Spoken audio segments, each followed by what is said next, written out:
August 1945. The deadliest war in human history was nearing its end. Now I am become death, the destroyer of worlds. In Europe, Nazi Germany had surrendered, but in the Pacific, the fighting continued, fierce, relentless, and unforgiving. Within weeks, the United States would make a decision that would change the world forever. It would use atomic weapons against Japan. Why? To understand that decision, we have to begin years earlier. On December 7, 1941, Japanese forces attacked Pearl Harbor, killing more than 2,400 Americans and pulling the United States into World War II. What followed was a brutal island-hopping campaign across the Pacific. Battles were fought on remote specks of land, but the casualties were staggering. At Battle of Iwo Jima, nearly 7,000 American troops were killed. At Battle of Okinawa, more than 12,000 Americans died, along with over 100,000 Japanese soldiers and tens of thousands of civilians. Japanese forces often fought to the death. Kamikaze pilots launched suicide attacks against American ships. Surrender was rare, resistance was absolute. By mid-1945, Japan was militarily weakened, its navy was shattered, its air force depleted, its cities were being devastated by conventional bombing. Yet the Japanese government had not surrendered. Meanwhile, a secret project had been unfolding in the United States. In 1939, physicists including Albert Einstein warned President Franklin D. Roosevelt that Nazi Germany might be developing an atomic bomb. In response, the US launched the Manhattan Project, a massive top-secret effort to build a weapon unlike anything the world had ever seen. Led scientifically by J. Robert Oppenheimer, thousands of scientists and workers labored in secrecy.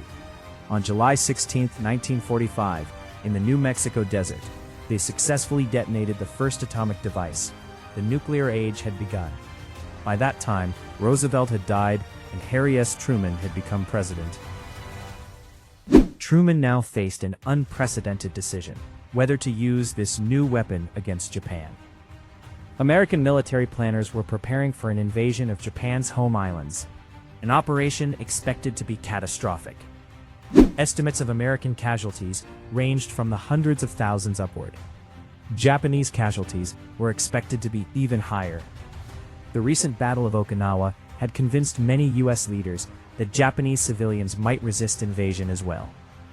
To Truman and many of his advisors, the atomic bomb appeared to offer a way to end the war quickly, without launching a full-scale invasion. But military calculations were only part of the picture. In August 1945, the Soviet Union was preparing to enter the war against Japan. At the Potsdam Conference, Allied leaders discussed the final stages of the war. The United States was aware that once the Soviets joined the fight, they would claim territory and influence in East Asia. Some historians argue that American leaders wanted to end the war before Soviet expansion complicated the post-war balance of power. The emerging tension between the United States and the Soviet Union, soon to become the Cold War, formed a silent backdrop to the decision. On August 6, 1945, an American B-29 bomber dropped an atomic bomb on the city of Hiroshima. In seconds, a blinding flash and a massive shockwave destroyed much of the city. Tens of thousands were killed instantly. By the end of the year, the death toll would reach approximately 140,000 due to burns, injuries, and radiation sickness. Despite the devastation, Japan did not immediately surrender. On August 8, the Soviet Union declared war on Japan and invaded Japanese-held territory in Manchuria. The strategic situation for Japan deteriorated rapidly. Then on August 9th, the United States dropped a second atomic bomb on Nagasaki. Again, tens of thousands were killed. Facing both nuclear destruction and Soviet invasion, Japan's leadership reached a breaking point. On August 15th, Emperor Hirohito announced Japan's surrender. World War II was over. In the years since, the reasons behind America's decision have been fiercely debated. Supporters argue that the bombings prevented an invasion that would have killed far more people, both American and Japanese. They point to the fanatical resistance seen at Iwo Jima and Okinawa as evidence that Japan would not have surrendered easily. From this perspective, the bomb was a brutal but necessary act to end a brutal war. Critics argue that Japan was already on the brink of defeat. Its navy was destroyed. Its supply lines were cut. Its cities were burning. Some historians believe that the Soviet declaration of war alone might have forced surrender. Others argue that Japan was seeking a conditional surrender, particularly the preservation of the emperor, and that alternatives to atomic bombing were not fully explored. There are also moral questions that continue to resonate. The atomic bombs killed civilians on an unprecedented scale. Entire neighborhoods vanished in moments. Survivors, known as hibakusha, endured lifelong illnesses caused by radiation exposure. The psychological and humanitarian consequences were profound. The bomb did more than end a war. It introduced humanity to a weapon capable of annihilating civilization itself. Within 4 years, the Soviet Union developed its own atomic bomb. An arms race followed. For decades, the world lived under the shadow of mutually assured destruction.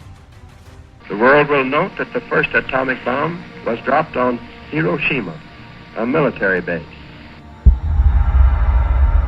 The decision made in August 1945 shaped global politics, military strategy, and international relations for generations. President Truman consistently defended his choice. He maintained that his primary objective was to save American lives and end the war swiftly. He believed that the bomb shortened the conflict and prevented even greater bloodshed. Yet even Truman's defenders acknowledged that the decision was made in a climate of uncertainty, fear, revenge, and geopolitical rivalry. The trauma of Pearl Harbor, the savage fighting in the Pacific, and the desire to prevent further American casualties all weighed heavily on American leaders. In truth, there was no single reason. The use of atomic weapons against Japan was the result of multiple converging factors: military strategy, projected invasion casualties, the psychological shock value of a new weapon, diplomatic positioning against the Soviet Union, and the determination to bring a long and devastating war to a decisive end. It remains one of the most controversial actions in modern history. Some see it as a tragic necessity, others see it as an avoidable atrocity. Most agree on one thing: the world changed forever on those 2 August days. The mushroom clouds over Hiroshima and Nagasaki marked not just the end of World War II, but the beginning of the nuclear age. From that moment forward, humanity possessed the power to destroy itself. The question of why America used nuclear weapons on Japan does not have a simple answer. It lies at the intersection of war, politics, science, fear, and human judgment under extreme pressure. Understanding that decision requires confronting uncomfortable truths about warfare and the limits of morality in times of total conflict. And perhaps the most important question is not only why the bomb was used, but how its legacy continues to shape the choices nations make today.